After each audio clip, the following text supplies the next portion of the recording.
நீங்கள் வந்து முருக பக்தரா திருச்செந்தூருக்கு அடிக்கடி போவீங்களா? கண்டிப்பாக போங்க. முருகன்கிட்ட நம்ம வழிபட்டோம்னா, முருகனை வேண்டிக்கிட்டோம்னா நம்ம விரும்பினது எல்லாமே கிடைக்கும். கடவுளை வேண்டிட்டு கடுமையாக உழைச்சோம்னா நமக்கு வாழ்க்கையில் எப்போவுமே நல்லது தான் நடக்கும். அதனால் கடவுளை கும்பிடுவோம்.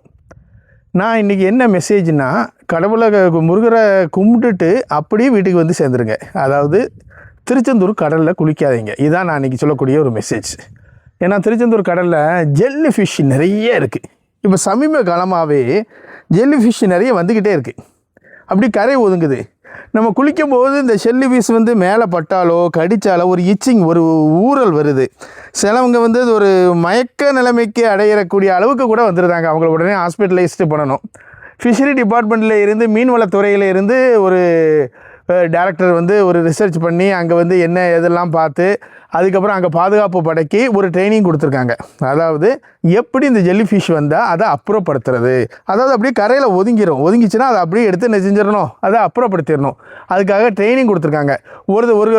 ஒரு பக்தர் வந்து பாதிக்கப்பட்டார்னா அவருக்கு என்னென்ன முதலுதவி செய்யணும் அப்படிங்கிற மாதிரி அவங்க அங்கே உள்ள இந்த பாதுகாப்பு படைக்கு அந்த கோயிலுடைய பணியாளர்களுக்கு ஒரு ட்ரைனிங் கொடுத்துருக்காங்க.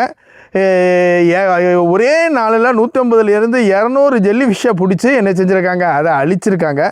நம்ம செய்ய வேண்டியது என்னென்னா, கொஞ்ச காலத்துக்கு நம்ம இந்த கடலில் கால் நினைக்கிறது குளிக்கிறது இல்லாமல் முருகனை மட்டும் கும்பிட்டுட்டு வந்துடுவோம். ஏன்னா ஜெல்லி ஃபிஷ் கடிச்சதுன்னா இச்சிங்கு, அதுக்கப்புறம் மயக்கம், வாமிட்டிங் சென்சேஷன் அதெல்லாம் வருது. டாக்டர்கிட்ட போய் இன்ஜெக்ட் பண்ணுனா ஊசி போட்டால் மட்டும்தான் அது சரியாகுது. அதனால் தயவு செய்து நீங்கள் வந்து முருகனை கும்பிட்டுட்டு கடலில் குளிக்காமல் வாங்க. இந்த நிலை மாறும்.